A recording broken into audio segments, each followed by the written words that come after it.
Hi, everyone. Welcome back to Lisa's Love and Light. How are you guys doing today? I hope everybody is doing well. Um, as I said to you guys, I'm determined to be here to show up and to help you guys, with the healing process. So, thank you for being here today and being with me. I appreciate it. And I want to talk about yesterday. Um, the title of the discussion was the plot twist. And with the plot twist, because I'm a writer and I write a lot of things, so what happens is that I talk about things using metaphors and using illustrations. So that's what I was doing yesterday, with the topic of discussion related to grief, healing, and situations with toxic individuals and toxic people. So, anyway, the title today is Feelings of Gratitude to Be Able to Heal. That's where I am now in this healing process and a journey to heal. Before I get started with that, for newcomers and everybody else to know this, because I say this every time that I have I come on the air. Um, I'm not a therapist of any sort. I don't have a degree in therapy or social work. I do have a degree, but not in that area. However, I am someone who went through a lot of grief, a lot of loss, especially during the shutdown, and just a lot of toxicity. And I found ways to heal it, thank God, to get through it, because we all, can be left with scars because of things that happen to us and because of grief and, trauma, depression, anxiety, all those things. And sometimes people get so knee deep in it that they feel like there's no way out. And I'm here to talk about my personal experiences so that I can help you guys know that there is a way out and that there is hope. Because if I can do the work, you can do it too. I'm going to tell you it's not easy, because it's like looking at yourself in a mirror and doing the work to heal the pain, the scars, and everything related to it. We can't bring back our loved ones, and but we can get through the grief, because every day of my life I just wish my mother was here. Let me tell you guys a little bit what's going on. I wrote a third book, and I'm in a process of getting it published, and everything. But some of the stuff in the book, most of it is fiction, but parts of it is a story, you know. And it was hard to write, but necessary. And the writing of this book really helped me also to stay focused, because it took a long time to write because of my grief and everything. But music, I'm telling you, music is so therapeutic, people. If you just put on a playlist of music and you have like your favorites, your top favorite songs, and you have it on a playlist and one right after the other plays, it lifts your spirit and your mood, and I was able to write because of that. And then I have like, I may have something in the background like candles and just, things to create that mood, to be able to write. So, this is my third book. It'll be published soon, and I'll let everybody know about it. There's a video that I have on this, not on this channel, but attached to it. But it's a book trailer about my second book. I'm going to do a book trailer for the third one as well. My writings is a little different, I write differently. So if you like that kind of stories and things like that, you can take a look at it. But anyway, let's get into the topic of discussion. Let me tell you guys about something. And I'm showing a lot of gratitude to God and just to my ancestors, really. Because my mother, when she was here, and, you know, I, I understand now, she used to be on my case about something related to money. And I would get like little annoyed hearing the same thing over and over and over again about how important is to have emergency funding when you have something that pops up unexpectedly so you can take care of it. And she would tell me specific things to do. And I will always listen to it. You know, like the Charlie Brown cartoon that goes wah wah wah wah wah wah. You know, that's how I was viewing it. And she would be on me over and over and over again when I tell her about something unexpected happening and how, to deal with it. And she said, the best way to deal with it, I told you over and over, this is what you should be doing, blah, blah, blah. And I would be like, oh my God, she just keeps on. I remember one time I was on the phone with her about something because I wasn't as responsible as I am today. And my son was about 7 or 8 years old at the time. It's something, I don't know what it was, but I know it was something that really kind of pissed her off because she was just going on and on so much. I swear, guys, this is not nice to say, but this is what I did. I put the phone down. I went and started dinner and went back to the phone, and she was still there talking. She didn't even know I was doing these things. And then finally I gave the phone to my son, and then she said, put your mother back on. And then when I got back on, she was going on and on and on. And then finally, and I hate to say this, but it's the truth, I make mistakes too, just like everybody else. So I hung up. And then an hour later, the phone rang. And I didn't think anything of it. That's when we had the landline phones. And I answered, and she said, like I was saying, and she went on and on and on again about this. And I said, oh my God. But the good thing about that is that somewhere in my subconscious mind, it's stuck. And she's no longer here, but I'm getting it because I ran into an emergency yesterday. And I, did what she said a little while back because every time I went to sleep, I saw my grandmother, and people, you have dreams, listen to them, especially about your ancestors, family members, because they're trying to tell you something. My grandmother's standing there with a cup of coffee, my mother in the back, and she's talking calmly. My grandmother had a quiet spirit, but when she stepped in a room, everybody listened because she meant business. And she was telling me something, and it felt like I couldn't hear it. And then my mother in the other dream, over and over again, do what I told you, do what I told you. And it was like it was just on and on and on till it was just driving me nuts.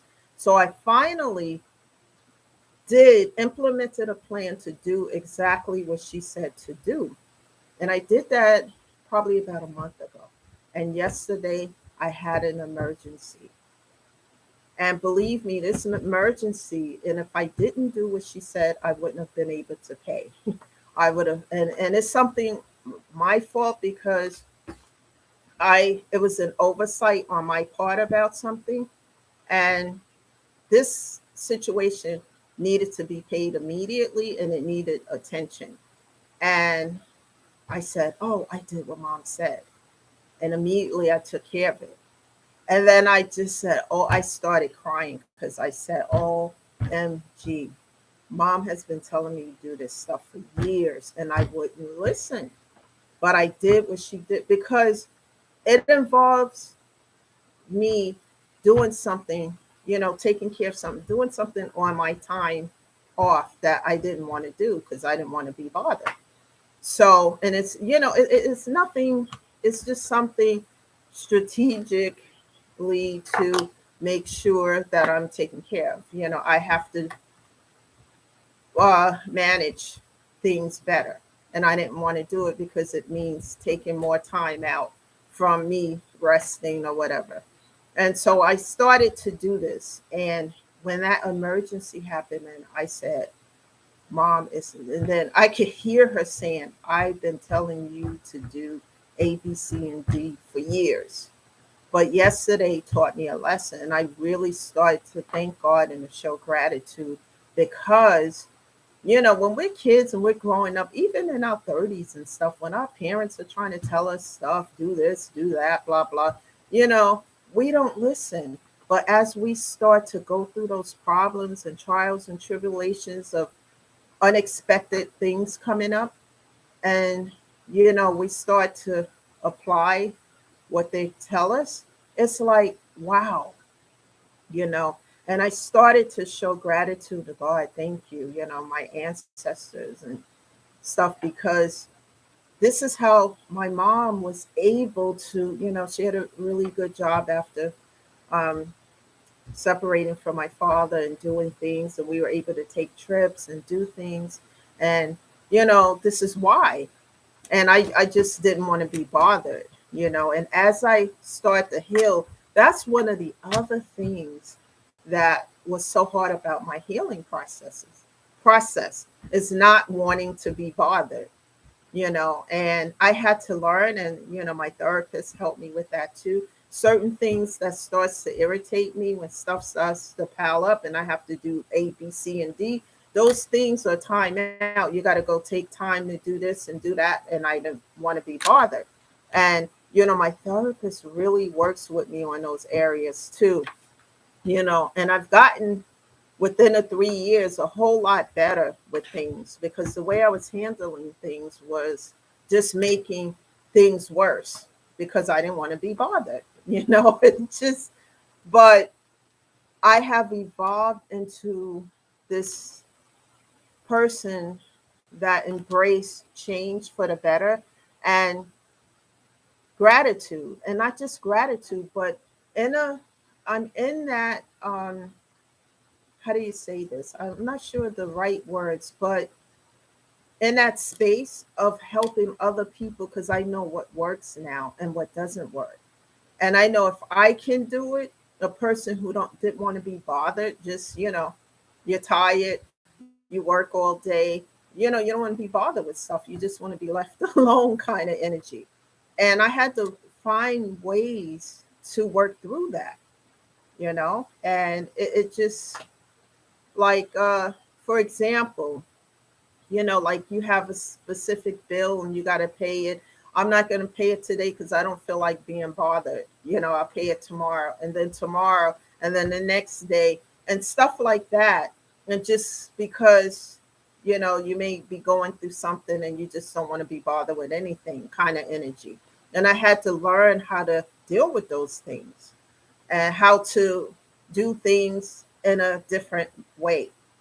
Anyone who's ever going through what I'm talking about, you know what I mean, and you just get to the point where, I have a very busy life, and my phone rings, people, this and that, and besides work and a book and this and that. And I had to learn how to deal with these things, you know, excuse me, guys. And I had to learn effective ways to deal with it instead of just shutting down because I don't want to be bothered kind of attitude. And my therapist would give me homework, pros and cons.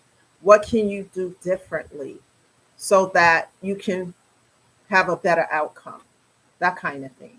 And I'm starting to do that, and I'm starting to see how this works and that it does work, and I'm just showing a lot of gratitude today, especially after what happened yesterday, that I'm on the right path and I need to keep healing, keep going, interacting. And as I do so, I think of other ways to do things so I can have that better outcome. And then I come on here, and I talk about it so that it can help someone else who may come across this channel and listen to the message. I do a lot of meditation, a lot of prayer, staying close to God, and as I do that, you know, things are better. I had a lot of toxicity around me, a lot of toxic people, a lot of envious people, because it's a lot of work to heal. It's not easy, none of this, because I have my days too where I don't want to be bothered. And I just, what I do now, I tell you to get out of that mood. Like before I came on here, I have like some coffee, right? And I listen to music. and I listen to music that uplifts my spirit and make me feel like, yes, that kind of thing. Music can change that mood. You could be in a sluggish mood and you feel a little depressed or whatever, but the music and it, not only does it change my mood for the better, but it helps me to come up with ideas and ways of doing things, metaphors and illustrations of things, to do things differently, to have a better outcome, to make my life easier, you know and a lot of this also comes from prayer. I stay in prayer a lot to help me, because I'm on this channel a lot, um, Monday through Friday, and I want to help other people to know that they do have a choice. They don't have to stay in a place of depression, um, being anxious all the time, and just being in despair, because all those things can lead to suicidal thoughts, and we don't want people in that energy. You can lift yourself up. One of the first things that's important is to find a therapist in your area, in the state that you live in. Google is a tool that has a lot of information, and you don't have to pick the first therapist that you come across. You can check out a few, and whoever you vibe with, you connect with them, and you do the work, and you don't time yourself on it, because everybody doesn't do things at the same pace. You go at your own pace, one brick at a time. Rome was built with one brick at a time. Nothing ventured is nothing gained, but when you make up your mind to do the work, don't let anyone take you off course. Don't let anyone distract you. Keep your focus. It's important to stay focused, and keep going. Persevere through the pain, the uncomfortableness, because all that is going to happen. It's part of the healing process. And I had to learn that. I didn't like being uncomfortable. I didn't like crying, and stuff. Yesterday, I started crying when I thought about my mother and what I did, and that emergency that took place that I was able to take care of, because I finally, after all these years, did what she said. And I felt a little stupid, to be quite honest, guys, because she's been yelling at me all these years about this stuff. And I'm like, letting it go in one ear and go out the other. But, what she says to do works. And I feel her spirit as well as my grandmother's spirit all around me, and I try to stay in a place of persevering. I'm always online looking for new ways to heal, and then I come on and I try them. And as it makes me feel better, or if it works, then I come on here and I share with you guys. It's important that we uplift everyone, because the world today, notice, is spending mostly on misery. Even if I can hold the door for somebody, you know, say some pleasant words, have a conversation. Like I was in a post office earlier and I had a conversation with this guy. We didn't know each other, but we had a pleasant conversation. We talked about Christmas. We talked about Christmas, some movies, baking cookies, things, because everybody in that line, they just seemed so somber. And as I started talking, he started laughing. And then after he, was leaving the post office, Merry Christmas, it uplifted everybody in that line. It uplifted their mood. Just bring something little. It doesn't have to be always giving something, giving of your time, holding the door for someone, just having a simple conversation with someone. You never know what people are going through, to uplift them and not to keep them in some kind of toxicity or just in the space of being depressed, And if you have the ability to do that, hold the door for someone. And I say, this is my good deed for the day, or something like that. I'll make a joke. There's this woman who I see every day as I doing my job. And finally, I said something to her yesterday. And I'm saying to myself, I'm going to get this woman out of this mood. I said something, we talked, and she actually started smiling. And it made my day. That doesn't cost anything, because people are hurting deep down in their spirit and soul. And we don't know what people are going through. We don't know if they're on the edge of anything. And I want to be able to be part of the solution and not the problem. Some people out here today are part of the problem. They like toxicity, they like drama. Those things belong on a reality show, not in real life. You know, the better thing is to help people, uplift them so that they feel better and take care of their mental and physical health, then they can take care of everything else around them. And when people feel better, they do better. That's the point.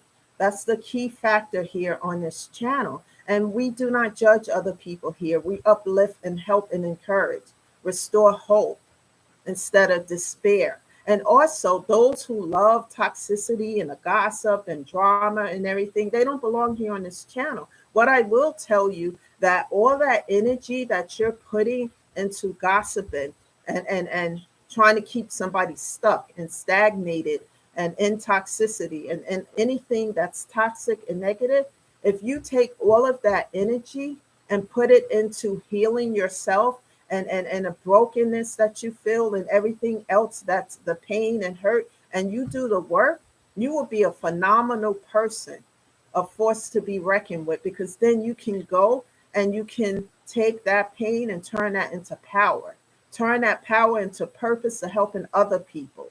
And each person that you help and uplift, they can go and do the same with someone else, because there are things that other people have gone through that we may not have gone through, and they can help that particular person over there because they have walked in their shoes and they know what it's like. They know what the pain is. They know what they're going through.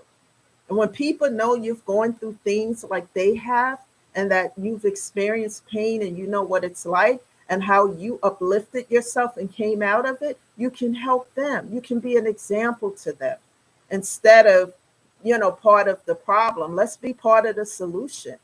And we can do this if we help one another. It's not easy. And if I said it was, it wouldn't be the truth. None of this is easy. But everything that I talk about on this channel and in this video and prior videos, I have gone through them. This is no lie or no story. It's the truth. But I persevere and fight through every obstacle. And most of the things that are burdens to me, like I said in previous videos, I uplift and give those things to God and ask God to take them.